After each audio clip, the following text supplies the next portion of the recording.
A fresh round of intense diplomatic efforts are underway in Egypt to broker a peaceful end to the crisis sparked by the military's overthrow of President Mohamed Morsi. The European Union's Middle East envoy Bernardino Leon and U.S. Deputy Secretary of State William Burns extended their stay in Cairo to hold talks with Morsi supporters and members of the army-backed interim leadership that replaced him. Leon met Prime Minister Hazem el-Beblawi on Monday, a day after talks with Muslim Brotherhood deputy leader, Khairat el-Shater, in prison. Meanwhile, in a renewed push to find a solution to the crisis, U.S. Senators John McCain and Lindsay were expected to begin a fresh round of shuttle diplomacy in Cairo on Tuesday. Marie Harf, a spokeswoman for the State Department in Washington, said that Burns and Leon had visited Shater on Sunday, accompanied by the foreign ministers of Qatar and the United Arab Emirates. Harf said the visit was intended to prevent further violence,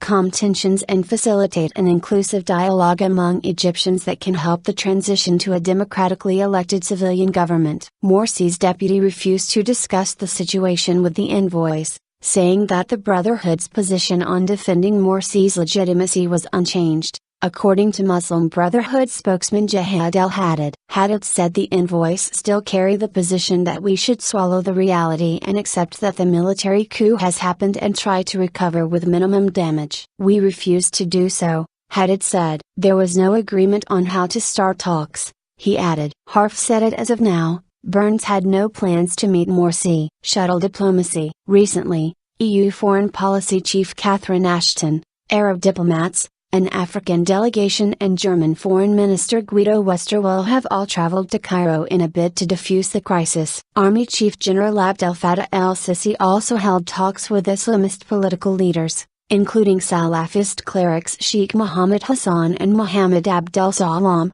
who just days before had addressed pro-Morsi supporters at a rally. But Yasser Ali, a spokesman for the pro-Morsi demonstrators, said the clerics had met Sisi without having been mandated. Sisi, who also met Burns during the envoy's visit, has urged Washington to use its leverage with the Muslim Brotherhood to bring about an end to the protests. He insisted that the police, not the military, would be charged with dispersing the demonstrations. Morsi supporters continued to stage sitting protests that have paralyzed parts of the capital and further polarized an already deeply divided country. Authorities have promised demonstrators a safe exit and said an end to their protests would allow the Muslim Brotherhood to return to political life. But backers of the ousted leader have steadfastly refused to bow to official pressure and demand for Morsi's release and reinstatement. More than 250 people have been killed in deadly political violence since Morsi's ouster on July 3.